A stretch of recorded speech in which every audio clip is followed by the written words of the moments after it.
Денеска, браќа и сестри, е недела на Митрот и Фарисејот. Меѓутоа, бидејќи вие знаете, бивајќи од една страна митари, а од друга страна не фарисеи, нема да говорам за ова евангелска перикопа, зашто во истиот ден денеска е славата на Свети Јован Златоуст, односно на наоѓање на неговите мошти, а бидејќи манастирот е посветен на Свети Јован Златоуст, неколку збора сакам да прословам за овај голем светител на црквата. Свети Јован Златоуст е своеобразен човек, како и сите ние. Имаме разлики едни од други, меѓутоа често пати сакаме да личиме едни на другите. И затоа уште од некои помлади години се учат децата за тоа како живеат нивните така наречени идоли, кои не треба да ги имаме во пеачите, во глумците, кои секако не треба да ги имаме како примери, затоа што не живеат добар живот, туку живот кој некако е промовиран во светот како нешто најдобро. И затоа често луѓето сакаат да ги имитираат нив. Во таа своеобразност, која има, како што рековме, секој од нас, некој повеќе се разликува, некој помалку. Односно, некој сака да личи на некого од овој свет, некој не сака, затоа што има еден и единствен образец и сака да личи на него, а тоа е Господ Исус Христос.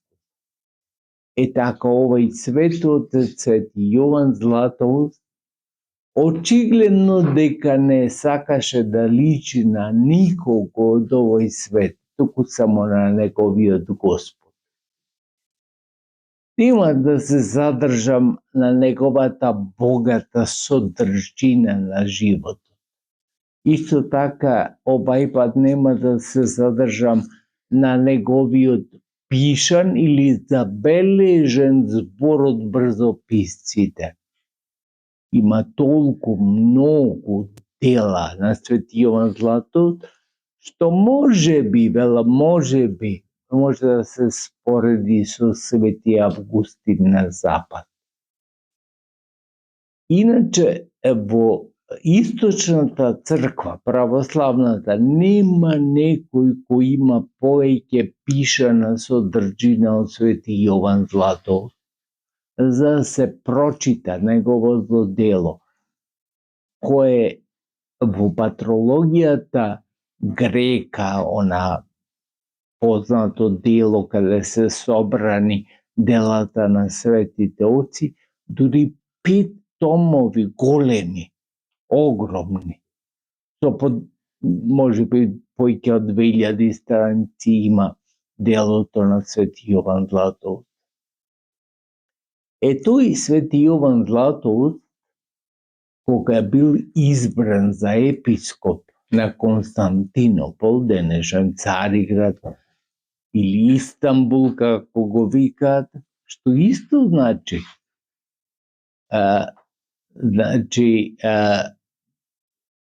Истанбул, кој денес го има името, е пак од грчки збор, иако изгледа дека Турција е главен град.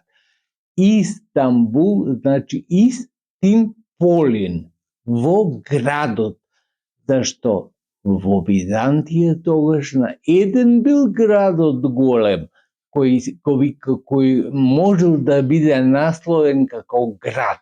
А сите други биле место за живење. град бил само Константинопол. Така што и на турски денеска, турската навидом личи турска престолна, сосема христијански кој име има, Истинполин од грчки, значи Истанбул. Кога дошол во Истинполин во Константинопол, во градот на царот Константин, Свети Јован Златоуст бил избран Антиохија. Антиохија е во денешна Сирија, а Константинопол бил во денешна Турција. Значи се работи за многу километри разлика, меѓутоа дошол таму скоро после 1 година од изборот.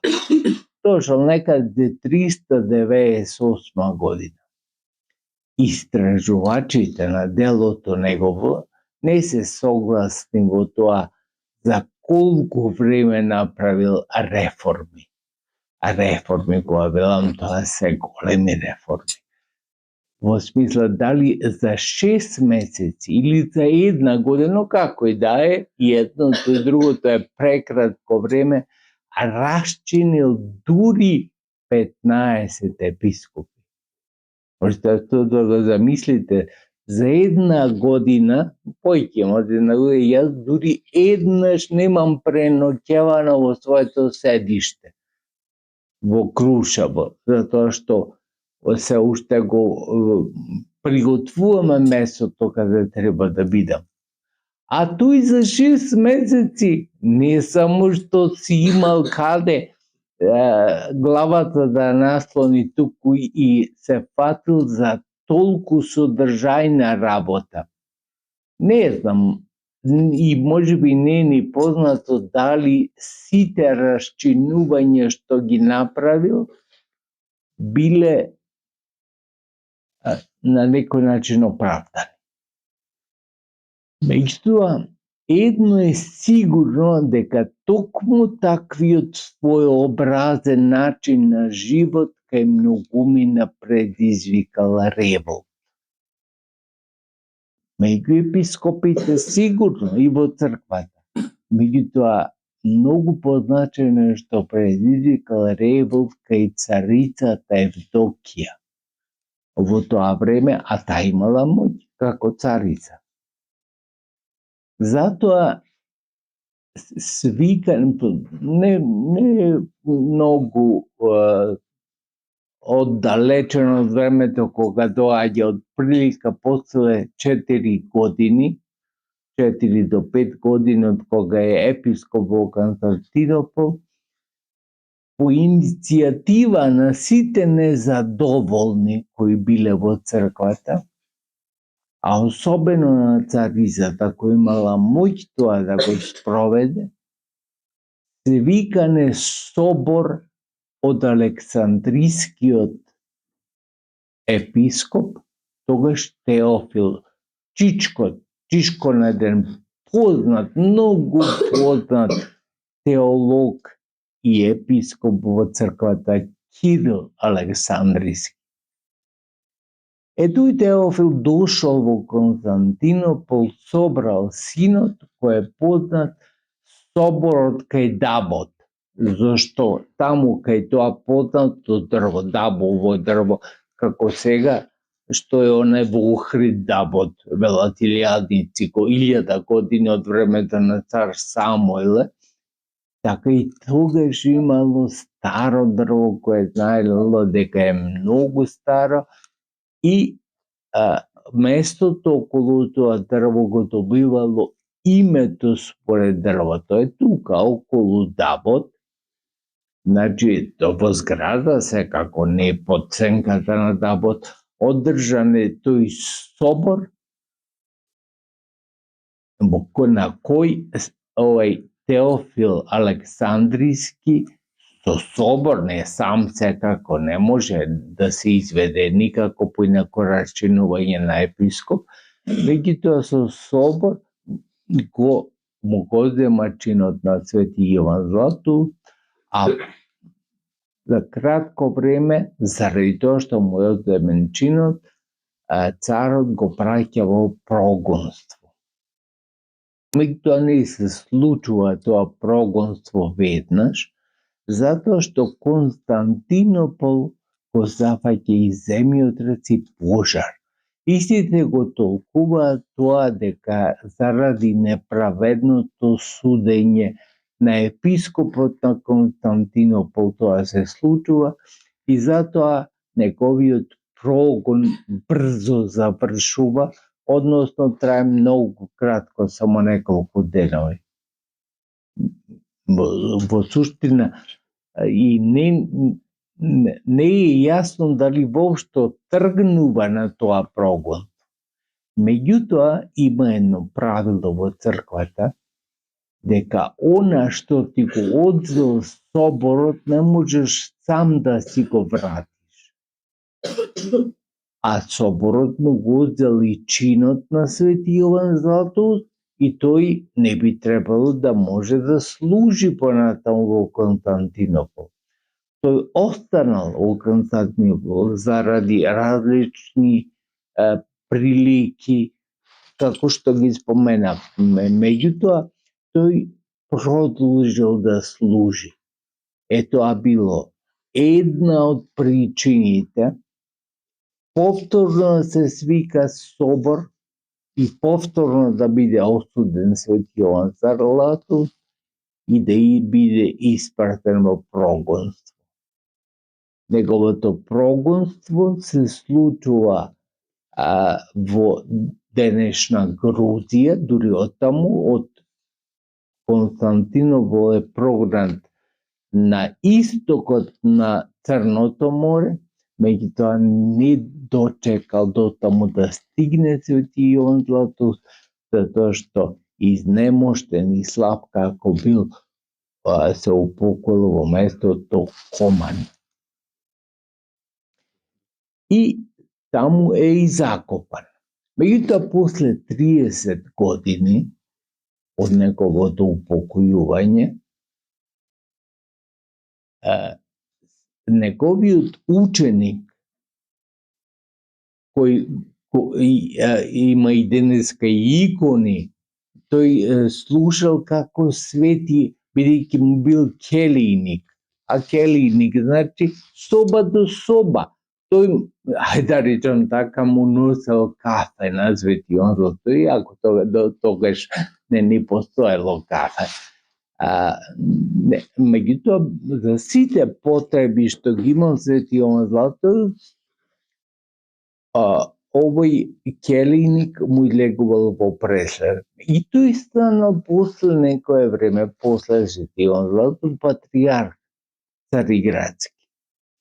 Тој знаел колку неприлично е што е прогонет Свети Јован Златоуст и затоа издействувал кај другиот цар, синот на предходниот цар, да се вратат моштите, односно се вратат остатоците телесни од гробот во Коман на Свети Јован Златоуст. И тие се вратени на денешен ден. Затоа е овај ден и востановен. Иначе Свети Јован Златоуст го славиме, знаете, на крајот на ноември месец.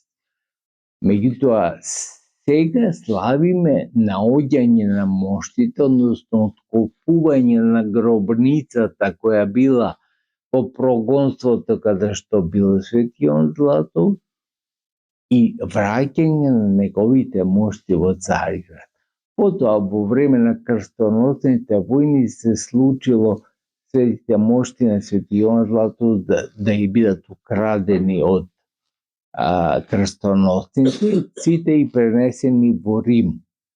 Меѓутоа, пред неколку години, да речеме децении, вратени се моштите, заедно со моштите на Свети Григори Богослов, кој исто така знаете дека бил епископ во Константинопол, во денешен Истанбул, и вратени се моштите и денеска се во црквата Свети Ѓорги ako je Soborna crkva na Konstantinoполската патриаршија. Ете така Свети Јован Златоуст доживел рехабилитација по 30 години дури. Обично во времето во кое живеат големите луѓе, не е возможно да бидат почитувани, па дури и сакани од повеќето. Тие создаваат во суштина различни турбуленции во времето во кое живеат. Меѓутоа, отпосле, кога црквата непристрасно пристапува кон делото на тие луѓе, разбира и сваќа дека тие биле големи во времето во кое што живееле. Така е за Свети Јован Златоуст, кој останал до денешно време да биде голем отец и пример.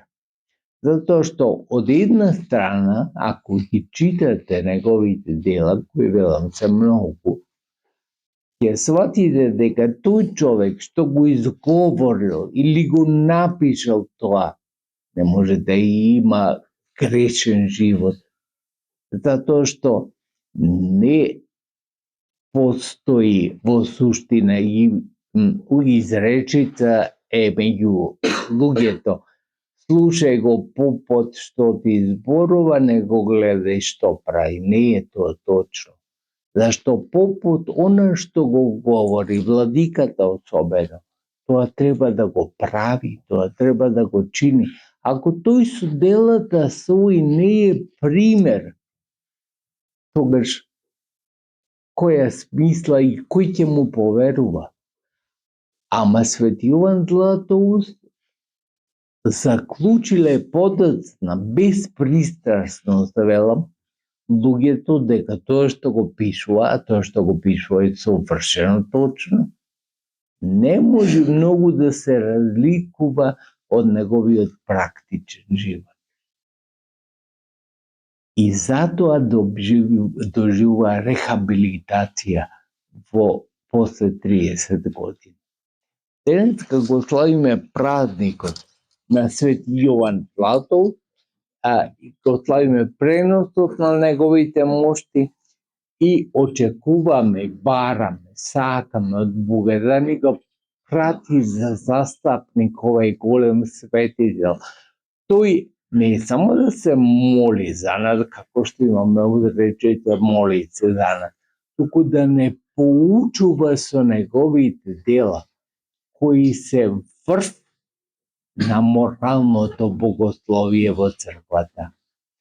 Помолиците на Свети Јован Златоуст да имате здравје, спасение и долг живот.